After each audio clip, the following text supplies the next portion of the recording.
Hey, what is happening, you guys? Welcome to the Let's Go Win podcast, where we're here to help you win from within. I'm about to have a young lady that she's unapologetically her and in a great way. I mean, she shows up in the most authentic way. And as I mentioned on the show, she's just got this magnetic personality. You want to spend more time around her. And what I think is my favorite part, she's just authentically herself. And she is so comfortable with it. I love it. And I think that's why she does so well in business, amongst other things, which we'll talk about, giver's gain and this generosity flywheel that she does. It's really, really cool.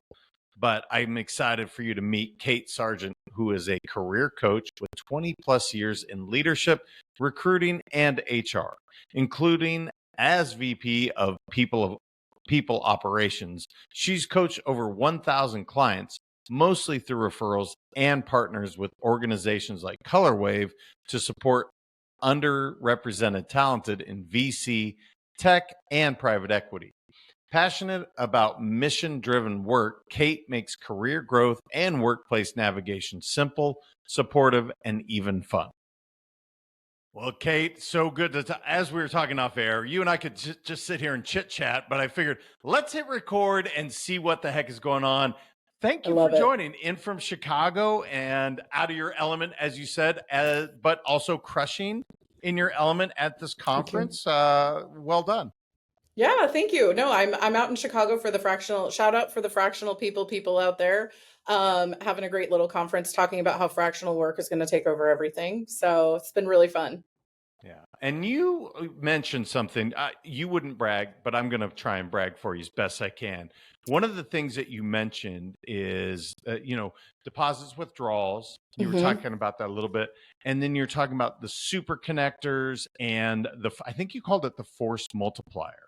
And yeah, you got kind of recognized a little bit of being somebody that is someone else's force multiplier. And I will tell you, I felt the same way when I met you. You have this very magnetic personality and thank you. very, very genuine. So can you just share with our audience what exactly was said about you? And I think it'll explain to people exactly who Kate is before, without me saying all the great stuff. What did they recognize you for? Oh yeah, no. Well, it was the question in the room was, we were talking about biz dev. We were talking with this incredible sales consultant that was, kind of teaching us all how to do a little bit more sales, because HR people, that's not our natural tendency. It's kind of my natural tendency, but it's not HR's natural tendency. And they asked if anyone wanted to stand up and talk about who their force multipliers and their, super connectors in their world were. And this lovely girl stood up and said my name. And, what I do is connect other people with other opportunities, with each other. It's my deepest desire is to make the best connections out there, almost like a matchmaker, and find people that can build businesses together and help each other out. And yeah, so when you talk about withdrawals, though, I was realizing I'm doing a lot of depositing these days and getting recognized for it, and it feels so good. But occasionally need to make one of my own withdrawals and ask for something for myself too. So it was a good learning today. That biz dev training was very helpful. Yeah, it's an interesting thought because connection is something that I pride myself on as well, that I try to always connect. But sometimes if you're always so outwardly focused, like, hey, get together. Oh, get together. We built this amazing thing. It's like, oh, well, shoot, I wish I was kind of part of that. I imagine, like me, I'm asking Kate. I'm like, "Hey, Kate, I want to be in your circle. I want to be in your world. How can I give?" So, how can we do a better job of this? Because, as I said, it's a universal law, right? Give and take. If you only give, we're going to shut the whole thing down. So, let's practice a little bit. What could you ask for? I mean, we have an audience of people that have done some cool stuff. But what could we say, like straight out of the gate? Like, how could we deposit into you? How could we, instead of, or take a withdrawal, because I think you deserve that. Oh, you're so sweet. Oh my gosh, I don't even know what this is. My challenge is I don't even know what to do with that. But my whole world is kind of built on this generosity flywheel, right? That's my whole theory of business, is that if you're generous, you will get more back, right? And it also creates good in the world. So for me, I think what I want is to spread more of that. And I want people to connect with each other more and bring them to the table with me. And let's figure out how we can create more workplaces like that, where we can create more individuals doing consulting, where they build their business on 10% generosity and 90%, making money.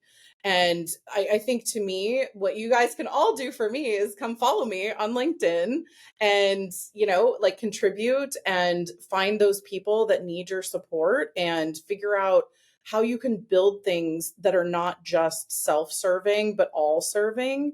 And I think when we think about our business, especially as individuals and solopreneurs, we think so like insular. We're like, how do I get more business out of this me? How do I get more business out of this thing? And I think that, the more that people actually connect with each other, the more you get back for yourself. So I would say spread the word, network. If there's anybody who needs my help, if anyone needs support with executive coaching, if there's a great nonprofit or somebody who needs to learn how to, drive their business forward, I'm happy to come help. And that drives my business and can help you. Now that you said nonprofit, immediately I'm going to connect you with my best friend. He's been in the nonprofit world for a long, long time. Love that. CEOs at various companies. And that's why I love doing podcasting. I love the idea of the Generosity Flywheel. Did I say that correctly? Yes, the Generosity Flywheel. Yes, I'm going to write a book. # Generosity Flywheel. It's coming. I love it. And I have always said givers gain. That's like my favorite. Like, you give, you're going to gain. That's not that you should expect it, right? Give without expecting reception or receiving. But I have always noticed that. Can you talk about your business? I found it fascinating. One thing when I was on your show that you mentioned is, how my consulting really took off. And I was like, that story has stuck with me since that day on the show. And I'm like, yeah, dude, JM, you need to go do this, because, guys, I'm sitting on more time than I ever have, which JM and idle time is not great. So I want to learn from Kate right now. And I think you can too. How did you really explode on LinkedIn? I think it was that you did this. Yeah. I love this story. And okay, so I was in talent acquisition. I was head of talent acquisition. I took a couple companies to acquisition and an IPO. And then I was a VP of people operations, and that company got acquired. And during this whole 9-year period, I've been doing this side business of executive coaching, and I just kind of built it word of mouth. And I had started, it was just a really nice little thriving side business that just kept growing and growing. I wasn't doing anything to nurture it, just word of mouth. And then when I came out onto the market it's now a year and a half almost, I think, ago, I was like, you know what? I've got a little bit of free time. I've got a little bit of severance runway. Talked to my husband about it and was like, I'm just going to offer a little free coaching and do some good work. And so I did. I put out on LinkedIn. I had, a pretty big following on LinkedIn. I think I had 32,000 people at that point. And I just put it out to LinkedIn. I was like, I'm going to do free coaching, 20-minute free LinkedIn profile review sessions. And I will literally coach you in that 20 minutes. It's not a selling session. It's not biz dev. I'm going to coach you and hopefully help some people. And the very first day I offered this free coaching, I had 47 people sign up. And I joke about it all the time. I instantly had a panic attack because I was like, that's too many. What have I done? This was a really stupid move. And then I started converting them. They would come into my coaching, and it was CEOs, CFOs, CMOs. It just was this wild group of people that had all been following me on LinkedIn and listening to what I was saying. And they were like, wow, this feels different than any coaching I've done before for jobs. And I converted at 50, 60%. And then I got 2 fractional jobs from people that knew that I was doing this work and had seen my post. And then those 2 fractional jobs turned into recruiting business that turned into me hiring people to do more recruiting business that turned into, I built a community, and now I have a community for consultants to teach them how to have this give back model. And I still do these, right? I'm super busy. I have a ton of busy time. And today, even, I have 2 free coaching calls. Tomorrow, I have 2 free coaching calls every day. And I still do it. I mean, I haven't given this up. This is my give back to the community. I give back in a couple of nonprofits that I do free speaking engagements for and teach them a lot of the stuff I do in my coaching. So for me, I truly believe, and when you talk about it being reciprocal, I feel like when you are generous, as an intentional thing, right? Not like someone's taking advantage of me and getting free work out of me, because that's wrong. And we shouldn't be doing that. And that feels gross. Nobody likes that, right? And women especially, like, we get a lot of that sometimes. So if we look at generosity as a twofold path, though, as a two-pronged way of gaining, to your point, right? Give you gain. It's one, it's just great to do it because it's great for the world to give and help somebody else and hope they pass it along. But two, it's a great biz dev technique for you to show people and showcase what you're capable of and drive your business forward. So I'm like, why can't it be both? Generosity doesn't need to be purely altruistic to be useful. So you're still doing this today. So if I'm I listening, still am. I'm Oh, yeah. like, oh, well, hey, Kate, I'm in. Like 20 minutes of your time Oh, is yeah. that's pretty valuable. I'll take that. What are they going to see? What is different about what your approach Yeah. versus many others in that can be a busy world, right? When it comes to recruiting. And it is funny because I feel like there's a lot of folks out there, but yet when the shoe's on the other foot, when I was thinking about, oh, maybe I want to do that, it can be lonely. So if somebody's listening right now and they're like, yeah, man, I'm looking for a new gig, I need help. Kate is literally can help you. And what I love about your explanations, they're always very simple. And I mean that as the greatest compliment. You keep it simple, and I love that. So if I'm listening, I'm like, all right, cool. I want to do that. What would I expect? Yeah. So what does it look like to come into one of my coaching sessions is what you're asking, like my little free 20 minute. So if anyone does want to do that, by the way, my Calendly link is free. It's up on my LinkedIn profile. You can book it. They book out a little bit far at this point. Sorry. But occasionally you can find a canceled one and pop in there. But if you come into my coaching session, for me, what I do is I'll take your LinkedIn profile and putting it up in front of me. I do them all on the phone so I can do more of them because people take forever to get in and out of Zoom. And there's always the like, is my mic on? What's going on? It takes too long. So I can back to back my 20-minute sessions if I do them on the phone, and then I can look at people's profile at the same time. So I literally run from your headline is a mess. Here's what we need to do. Your about summary should be in this 5-part segmentation, and you can, add things from there. Your experience needs to clearly have this, this, this, and this. And then we go from there. What do you want? Where do you want to target this? Where are you headed? Which part of your career are you in? Is it a pivot? Is it a reach? Is it a settle? Are you lateral? Are we industry hopping? What are we doing here? And then we talk a little bit about some of the original strategic things that you can do to start getting yourself on that path. And people walk away in 20 minutes. I mean, I literally have people can go read my reviews about this that are like, in the first 5 minutes, my mind was blown, but I can move fast, and you hear me talk fast. I talk fast. You can record it if you need to. I'm always happy to let people record.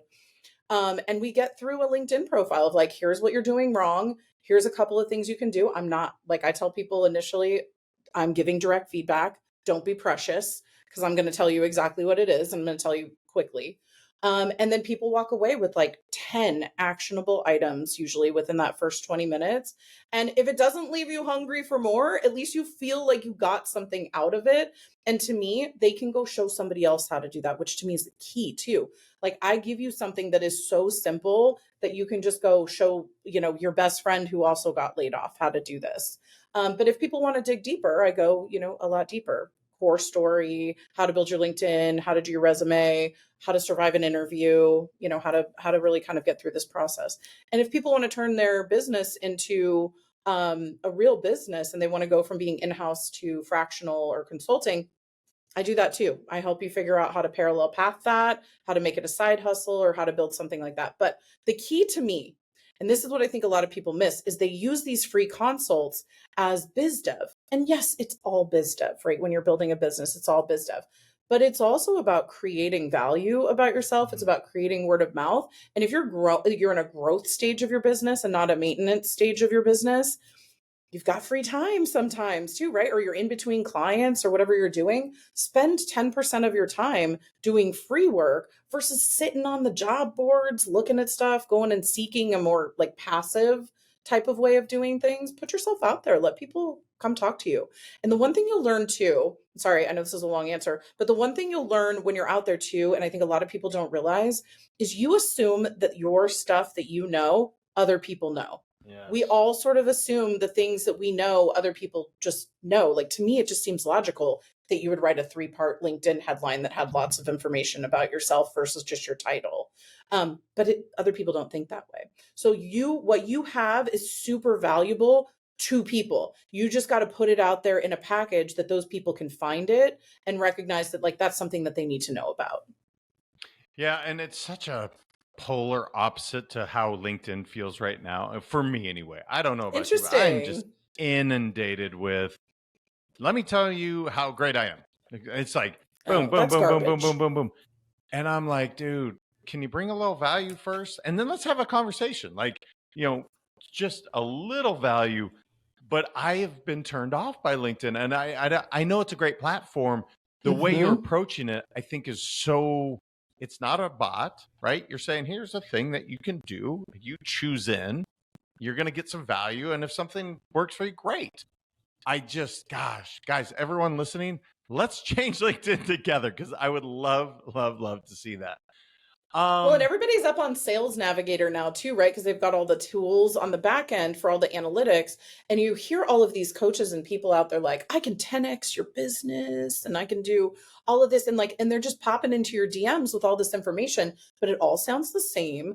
None of it's targeted. And like, even the ones that are offering things for free are so salesy. Mine's kind of like, hey, take it or leave it. I'm going to throw it out here. But also, like, you have to have the skills to back it up because otherwise you're going to flame out in 6 months when everyone realizes you're a fraud. And there's some people with hundreds of thousands of followers out there that are phenomenal. And there are some that are absolute frauds that are treating people terribly. And to me, it's like I built a whole business without any of that, just through word of mouth. So to like, that is how I learned that like I had to show my value and then other people would tell other people about it. So like think of LinkedIn like that. If you show your value, people will tell other people. Let other people be your PR for you, but you got to be good at what you do and you can't be salesy and gross about it. Well, I'll be the first to, as you're saying it, I'm thinking, ooh, even though what I say I do for companies, I know my brand guy's like, bullshit. Oh, well, Bullshit. maybe he's right, but I mean, I'm in a different kind of business too. No. What he's saying for me, he's like, JM, what Mm-hmm. you're saying, I would say BS to. And I'm like, shoot, you're right. Because it sounds too good to be true. Even though he knows the track record. And so as you're talking, I'm like, I oh see. man, I need some work on mine too, which is great. How did you know, like, recruiting, and how did you find like this is a gift? Like, you Yeah. truly have a gift when it comes to this. Was this something you developed in college? Was it like you came out of the womb and it was like, yep, Kate's going to be really, really awesome at being the It's so interesting. people person? Uh, when did these skills develop? Okay, so there's a lot of different answers to this that I could give you for like checkpoints along the way, but I can sure as hell tell you no guidance counselor was like, Kate, go be a recruiter and an HR person. And I don't understand that on some level too. Like somebody should have recognized, I feel like in college, I was headed for law school, right? That's where I wanted to go. I wanted to go litigate the injustices of the world. And then, there's a long story that goes along with that as well, why I did not do that. But for me, I've always been the talks in class person, right? Like I was Uh, the kid that got the talks in class for my, when they would do the citizenship score or whatever it was on your report card, it was always, she's wonderful, but she talks too much in class. And my parents would be like, Kate, you got to stop doing this. And I think that's actually the thing that I just wanted to connect. I wanted to connect with people. I didn't understand why we had to be quiet through the whole, like why it wasn't more interactive and why we had to listen and sit. And I just wanted to contribute and I wanted to understand and that sort of thing. So I think for me, I always joke with people that like the thing that I want more than anything, like if I could have the one superpower, I'd be able to answer any trivia question out there. So I was a seeker of knowledge and people and understanding. And I've always been that person. And so for me, it started coming out when I was working in retail and when I was working in recruiting. I just had somehow this ability to put the right people together with each other. And I think that comes from being able to be known and know people. And so I think my skill set was just being able to understand and condense and distill down what a person is quickly and then be able to be known as a person to them that they would trust and find connection there. So, I mean, I think, I was good at sales. That's it. Like even in high school, when I worked in retail, I was good at selling because could understand what somebody needed and be able to give it to them. And then I was a good writer. So those that combination of two things of being able to understand a person and be able to write has made it so that I can build, resumes, LinkedIn stories, bios for people. So yeah, I mean, I think it was, I can think of eighth grade, Mr. Forbes, I'm so sorry, got thrown out of his class for talking back in class and talking too much in class. It was the only referral I ever got to the principal's office is when he sent me to the principal's office in eighth grade. And it changed the trajectory of my entire life, actually. But it was because I just wanted to connect and I just wanted to talk to people. So I think, it's always been there. I'm curious, in the world we live in today, which AI is obviously supplementing, advancing, perhaps, a great writer like yourself that can put together these resumes before any of this like AI tools came along. Are you using it today? How much? What are you seeing in the business world? And I ask this almost every interview because I think it's so fascinating, the responses I get back, how different people are using it. I'm curious how you, or if you have injected it a lot into the business world. Yeah, and actually a ton right now.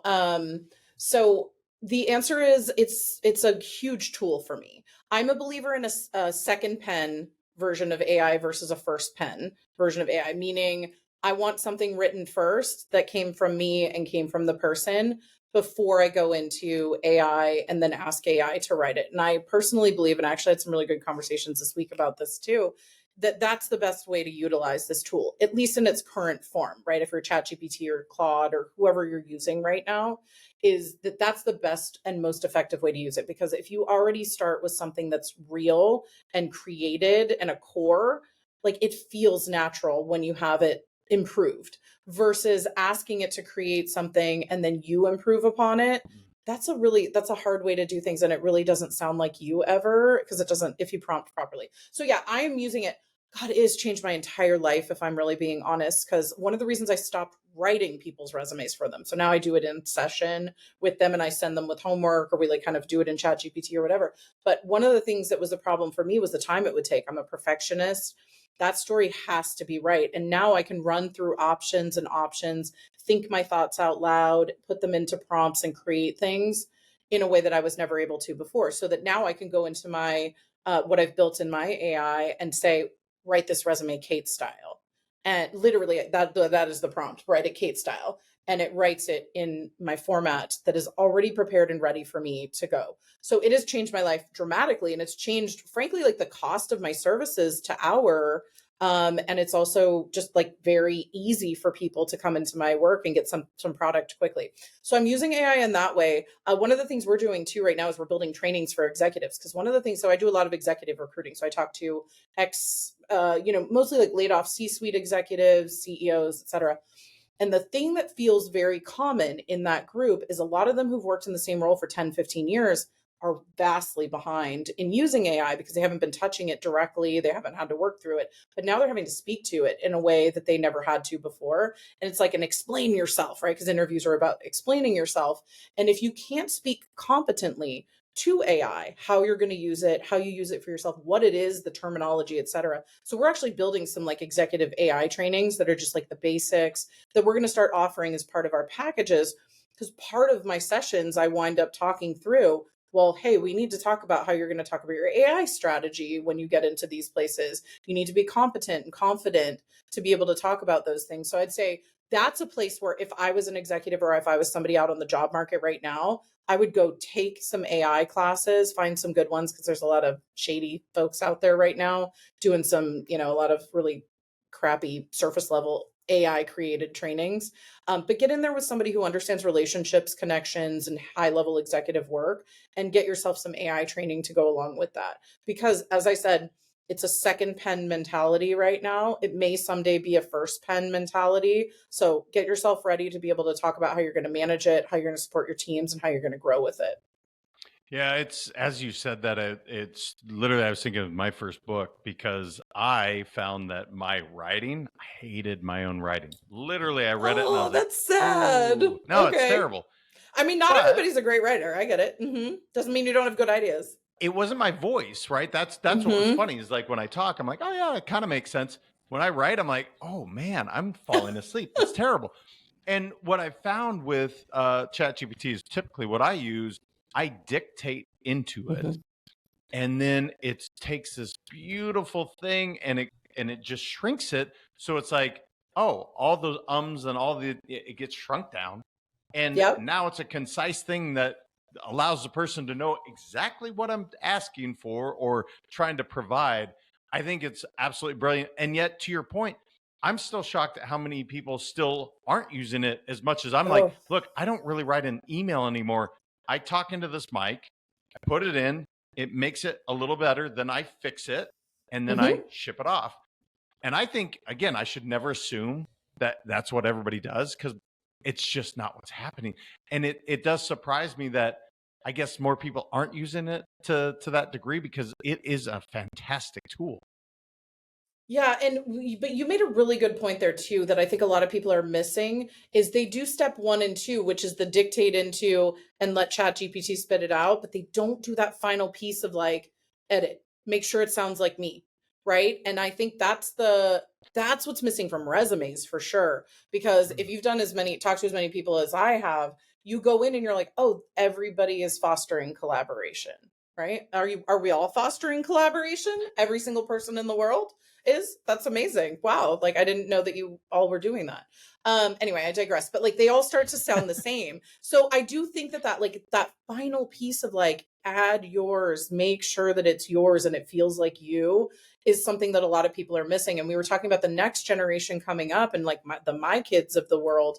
And I was talking about this yesterday is my kids will go, Alexa, what's 62 plus 45? And I'm like, oh, no, 7-year-old. You will not ask Alexa. You will do that work on the paper first so that you learn how to do it before you go into the machine and check it with the machine. And I think it's a similar mentality for people using AI is people think it's this really complex thing, but really it's just like checking your work. It's, it can do it a little bit better than you can, but you're still you and it can't be you. So it's an interesting thought process of like how you do it. I love that you said dictating though. So here's my ask of you. Like I need the moment, maybe it's just me. I need the moment of synapse between brain and hand to type when I'm doing this. I am not good at dictating to did you have to get comfortable with it? Because to me, people who do voice memos, right? Like people love these voice memos. I can't, I just feel so wildly uncomfortable doing it. And I'm comfortable on camera. I'm comfortable talking into things. But I struggle with like dictating an email. I don't know, like there must be something very different from my speech versus my writing. I need that like sort of typing piece of it. Well, again, you mentioned that you're a perfectionist. So, as a true Could perfectionist, be. yeah, Yeah. talking and natural speak like we're doing, or when you're on hmm stage, nobody knows that you screwed up. Only you know, right? But when Fair. you're leaving a voice text and you're going and you're like, and oh, what the hell was I talking about? Of course, that stuff happens. Here's what I will say to that. My wife used to always be like, JM, stop sending voice texts because if people don't keep them, they'll forget to text back. 100% True. accurate. 100% accurate. And so what's happened is I will take that same voice text, I'll dictate it into chat, and then it'll spit something out. Then I fix it, and then I ship it off via text. And voila, now it actually says, it takes out all my all my like, where did I go? I got lost. And what's beautiful, and I know that you've probably done this is because you said, hey, write in Kate's style. hmm It's learning, it's constantly learning what I want. So Right. typically, my first dictation, I'll be like, what the hell are you thinking? That is not what I asked for. I asked for boom, boom, boom, boom. And then it'll redo it again. And so it's just a Yep. constant thing to keep doing. Yeah, I I love could talk that. on this. Yeah. No, but I mean, honestly, like one last thing I'll add to that really quick is one of the things I was thinking when you were talking about that originally is like there's a difference between writing and editing. There's a difference between Yes. speaking and editing too. And I think people conflate the two. Like they confuse that like those are the same thing, but they're not. Like what you write and what you say is not edited. That is you putting work out there. That's like a rough draft, if you want to call it that. And that edit piece is your chat GPT or whatever. And then you have to do that final red pen edit to make sure that it's you. So it's an interesting thing though, because I think people think of it as like, well, now I'm done. I just like send it out there in the world and I'm done. But writing and editing are always a different thing. And they're two separate skills. Being able to write something that's good ideas and good content is very different from being able to edit something that's digestible by other people. Well, and here's the other thing I'll say for people. Look, when something happens and you react and you're emotional, I've written emails and sent them off and gone, shoot, that's already gone. I'm stuck with it. When I dictate into chat, it will give me 3 or 4 options like, do you want the more formal? Do you want it to be a little softer? Do you want it Your to be, tone. it'll never be curt, but it's Right. like, no, I don't want to piss them off. I want them to hear my frustration and yet get the end result. Yep. So I'm finding that it's helping me in that regard to not send off that really pissed off voice text, the really pissed off email, and creating a bigger fight, if you will. It's a filter. That's your filter. Yeah, I love that. Yeah. I'm curious in the leadership world. It's such a fast moving world. You're at these conferences right now. You're probably learning all this cool stuff. What are you seeing? Again, it doesn't have to apply to AI, but I really feel like we have this human side of things, and then we have the AI side of things, or the numbers. And one of the things I'm really imploring or really hoping leaders get is genuinely caring about that person that they're working with. Is that still, are we in that arena? What are you seeing for leaders that you're seeing operate in a high level right now? Because that's where I feel like we can keep ourselves ahead of the game when it comes to robots and all the future that's coming. But what are you seeing, Kate? Yeah, no, I mean, it's a great question. And, I will caveat this with I generally work in a more purpose driven space. So there's a natural tendency for the people that want to work for like B Corps, fair trade, nonprofits, and like the do gooders of the world to gravitate towards the more personal, the more connective, that piece of it. I do think that there, in HR especially, which is a really interesting space because we are getting pushed in an AI direction. Everyone wants to get rid of HR. They're like, how quickly can we get rid of all of you and replace you with AI, right? Because no one likes us in the first place most of the time. And which is, I'll work on my personal trauma in a different space. But we definitely are trying to shove AI and shove technology in places to quote make things easier. And I don't think that that doesn't always feel good, right? Like it should be a supplemental thing that helps us figure out how to use the skills that we have that AI doesn't have, and AI for the things that we don't want to do anymore. Someday, hopefully, laundry. So, but I think the leaders that are really strong right now, and especially I work in this fractional space, you need that strategic ability and the ability to connect with people at the highest level still. We haven't fixed that yet. Like you still need to be able to have that to be able to run an organization. And people don't like feeling like that doesn't exist anymore. They don't like feeling like they're going to be replaced or like someone is trying to replace them versus supplement their work and make their work easier. So I think it's a messaging thing too. The leaders at the top that are doing a really great job are still connecting. They're still making sense of things, but they're making a case and better PR for why we do these things and that it's to benefit you, it's to help you. And whether they mean those things or not, I hope they do. But being able to benefit your team and make things easier on your team so they can do bigger and better things is great positioning. I wish that was how we were all positioning this work.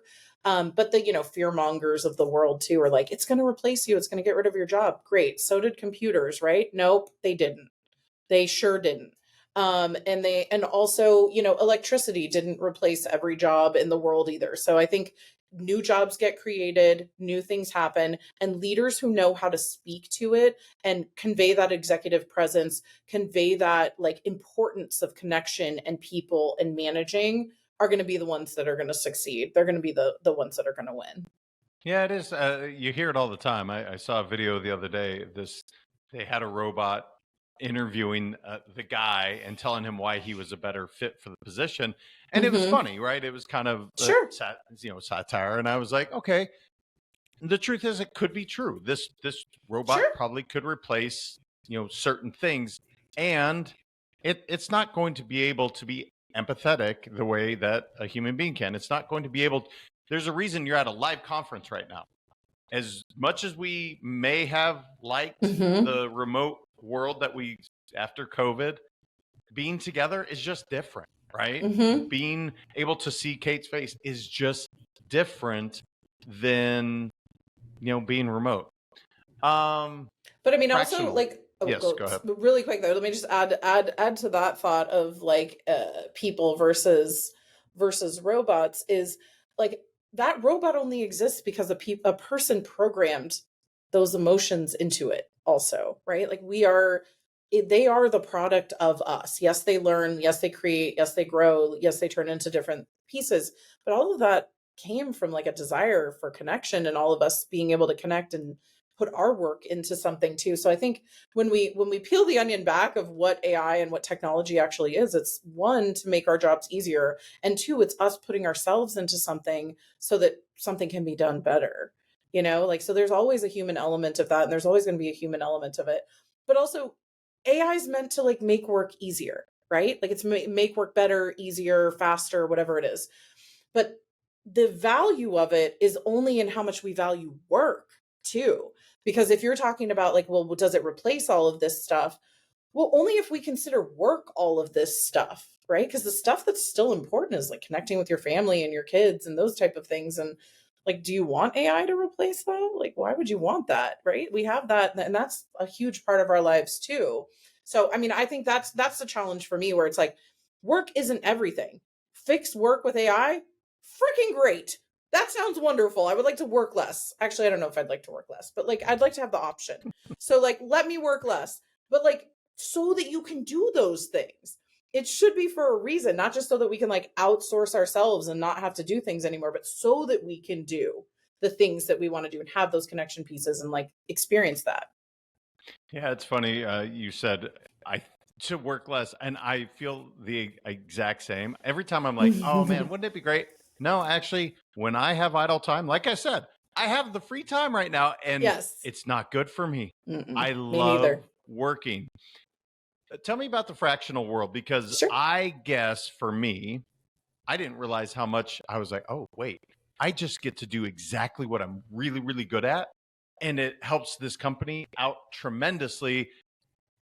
It's brilliant, honestly, in my opinion, because you get to, at least the world I work in, I get to fit into this one company and do exactly what I'm good at. And then I'm not part of the day-to-day thing, maybe per se. And then I'm over to this company and I'm doing my thing.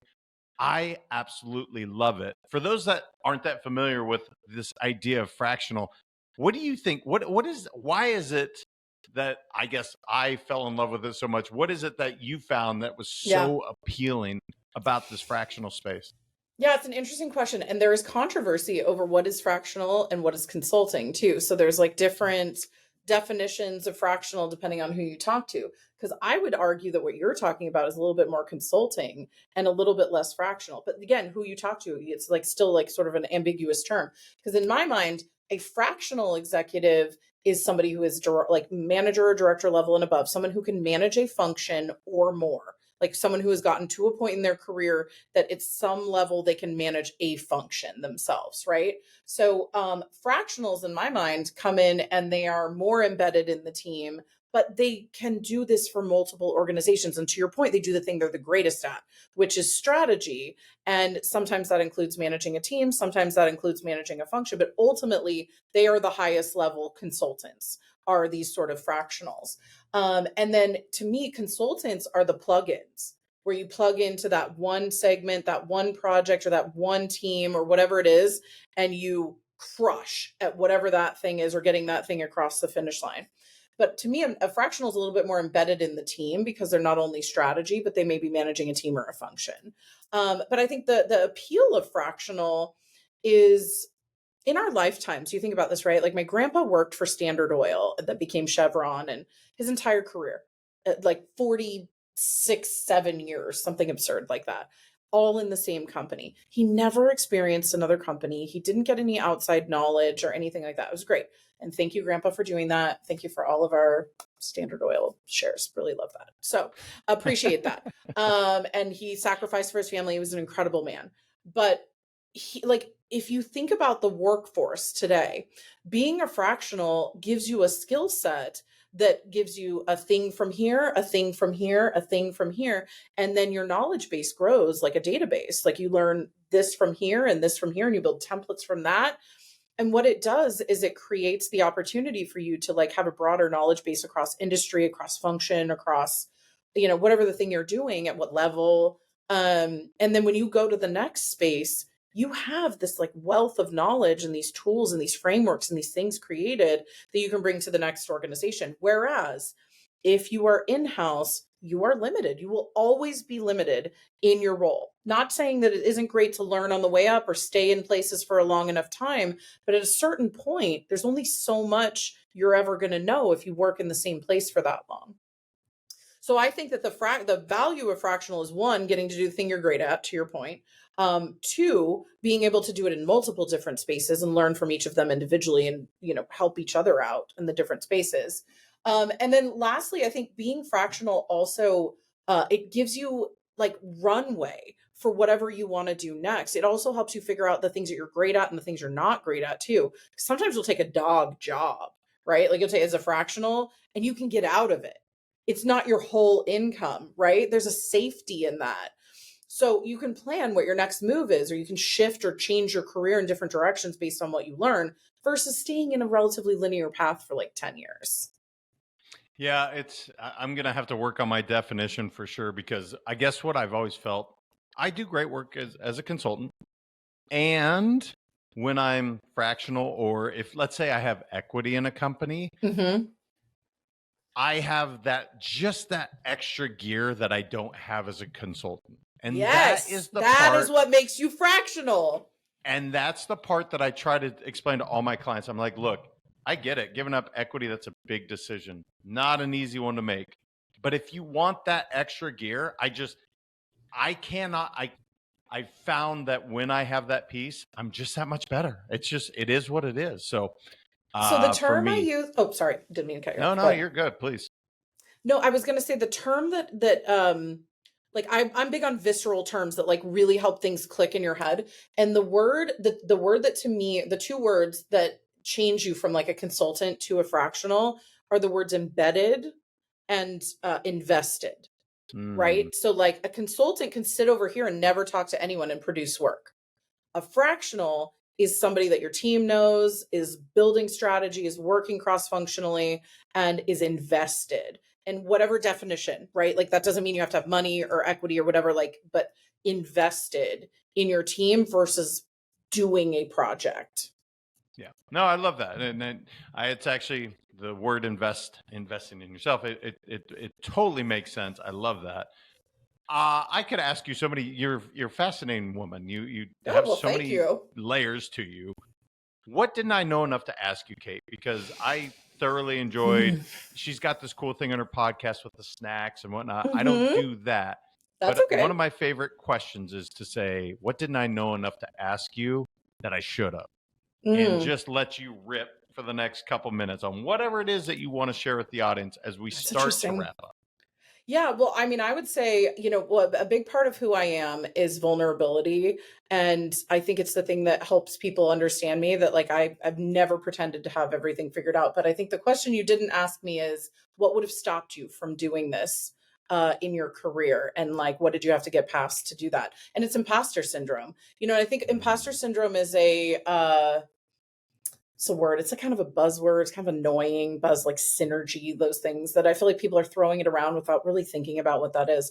And for me, I worked in some organizations where I felt tamped down, where I had all these big ideas and all these things that I wanted to do. And everybody was like, Kate, stay in your lane. And I was like, I don't want to stay in my lane. Like that feels awful, right? It feels like, oh, you just do this part of the puzzle. You just do this piece of the pie. And I never really wanted that. And it was interesting. Somebody said to me, a couple months ago, she said to me, Kate, I actually don't think that you're an HR person at all. And this is somebody I was talking to. And she said, I don't think you're an HR person at all. I think you're a CEO in disguise that always thought you were not. And that you were this other piece of the puzzle. Because she's like, even when the way you talk about HR is people strategy, is business strategy. And it was like the biggest eye opener. It was just like a random conversation where she was like, you were a CEO pretending to be a people ops person. And I still work through people ops. That's my function. That's what I do. And I was like, I never believed that about myself. I've never called myself a CEO. I literally changed my LinkedIn this week to the term CEO because it finally felt like it was who I was all of a sudden. And also there's a couple of other things that I'm working on that feel that way too. But it was, that almost stopped me from going out into the market myself, was the fear that I wasn't good enough because it had been drilled into me that I had this narrow piece that I was good at, and not being allowed to play in a lane that wasn't mine somehow. And like, who defined what was mine? I don't know. And why the hell did I believe that in the first place? Also don't know, but thank you so much for that, whoever built that into me. So I would say, like, the thing you don't ask me is like what would have stopped you? And for me, it was, I didn't believe I could do it. Like I didn't believe I could go out on my own and be successful quickly. I thought it would take me a really long time. It would be really hard. And people told me not to give away free work constantly. They told me to niche out and not broaden my business constantly. I finally just was like, screw it. If I'm going to do this, I'm going to do it my way. I did it, both of those things in reverse. I didn't listen to anyone, and I built a very successful business. So I would say, like, I didn't trust my gut, and now I trust my gut. And I think like that's the thing that I wish more people would do, more women especially, but like people who have been tamped down and told that like this is the path you have to take, this is the path you need to take. I talk with a lot of first gen folks too, first generation, where their parents are like doctor, lawyer, like you have to do it this way. And it's such a limiting mentality a lot of times that people think there's only this like one path to get to. So I would say, get over your imposter syndrome. Try the things that you think are going to work, and don't be afraid to fail, because my biggest failures turned into my biggest business success. That sounds so cheesy. I hear myself saying it, but it's so true. Like, I wildly failed at being empathetic for my people. I was very action oriented and wanted to move really fast. I discovered people wanted to just sit with me and talk to me sometimes because that's what they wanted to do. And that helped grow my business. So you think you know what you are. You think you have this box that you're in, and you don't have to live in that box. Somebody has created that box for you, whether yourself or someone else. Go find the thing that you are truly good at. And if you are truly good at it, and you have indicators that you're truly good at it, don't listen to anyone that tells you shouldn't do it the way you want to do it. Oh, that's so good. I'm actually going to implement that question, I think, in every interview, because you should. It's really good. Like, what could have stopped you from achieving? And look, when you talked about the niching thing, if I hear that word one more time, or this strategy is not a bad word, but when it's strategy in replace of like execution, I'm like, shenanigans, man. Like, stop saying that. Shenanigans. Yes. No. Stop it. Stop it. You're awesome. Can we take this on tour? Can we take this on tour? Like, let's take this path on tour of like, we call shenanigans. Shenanigans. Shenanigans. I'm gonna yell shenanigans at people in my coaching calls from now on, and I'm gonna quote you. Is that good? Do I have to quote like good. Office Space at the same time? I think you should. I think you. That's where shenanigans comes from, right? I mean, it comes from other places before that, but shenanigans wasn't it the company where they had to wear flair? I don't know. No, maybe I'm making this up. Shenanigans, and gosh, we're over time, but this is funny. Shenanigans. Oh shoot, is it the the wedding crashers. Didn't he call shenanigans in that movie? I call shenanigans. Yes, maybe that's where I got it from. Oh, Wedding Crashers. I remember when that movie came out. I watched it in the theater, and I don't remember ever laughing so hard. It was like 2004 or whenever it was. Laughing so hard at when they're mediating, because I've actually worked in mediation now, and it's so funny when they're like yelling at each other and trying to get people to agree with each other. I'm like, that is HR every day if we could say what we were actually thinking. Truly. Anyway, I digress. Just throw some airline miles in for us as well. Anyway, yeah. Kate, I think you're awesome. If people want to check in what you're doing, hear about your free stuff and everything, where's the best place to connect with? Is it LinkedIn, and how can they find you? Yeah, you can find me anywhere. I'm pretty easy to find. Literally type in Kate Sargent. Thankfully, my SEO people have put me all over the place these days. But you can find me on LinkedIn. That's the best place to find me. Pop into my DMs, grab a Calendly. I do the 20-minute free LinkedIn profiles and calls. If you can't get a call with me quick enough, I do these really cool LinkedIn workshops on the weekend. Those cost a little bit of money, but like if you can't get me fast enough, sometimes that's a good way to get into the group sessions. And then kjs.consulting is my actual website, www.kjs.consulting. And you can kind of take a look at both the company options and the individual coaching options that I do, as well as we have, recruiting services and all kinds of things. And lastly, okay, I know it's a lot. Lastly, if you are a consultant or a fractional or somebody who's looking to like do your thing out there, I have a consulting collective called the +1 Collective that's all about do-gooders in this space that have some sort of, tangible, marked, some sort of tangible, what am I trying to say here? Some sort of tangible ability to give back into the community that you can measure. Measure is the word I was looking for. So some measurable ability to, show that you are doing give back. And you can come join the community. We have free resources. We have great people to connect you with. It's a Slack channel. It's LinkedIn. We've got a newsletter, and we've got a job board called the Plus Side for you to find jobs in the fractional consulting, side hustle, purpose-driven space. So I am all over the place. Find me. I make dorky videos on LinkedIn and TikTok and other places like that too. So you can come hear some of my nerdy advice whenever you like. But also you and I are going to go on the road with our shenanigans tour. And then we're going to talk about how to build your career in a way that feels like winning. How much fun would that be? People would love fun. We could do workshops. See, I'm biz deving all the time. This is when you guys think that biz dev is like cold sales calls, it's not. It's weird when people are trying to end a podcast and you just keep talking. That can also be biz dev. It for me, 100% is like I'm 100% in. And I talked to you earlier, and I was like, oh yeah, I want to be part of the +1. What the heck? Right? Like I'm getting in. We're good kids. We're doing good. Well, for a tour coming soon, guys, it's coming your way. Just look out. Kate, have an amazing day. I appreciate you so much. You're so awesome. Yes. Thank you so much. Thank you. Thanks for having me. As she mentioned, I mean, having this giver's mentality, looking to bring value first, even the way she created her consulting work, I think it's remarkable that she said, look, here's some free coaching. And that's what absolutely blew the lid off for her is she said, here it is. I'm going to give you some value, and then converted, I think, at almost 60%. And it's fascinating because in the world of marketing, you guys know how, you're trying to bring the most value possible. But she just said, here, I'm just going to give first and then see what happens. And it absolutely took off. I think she said 40 some odd appointments straight away. Just unbelievable. And then I think the last part, I hope you guys got to really hear what she said about the imposter syndrome.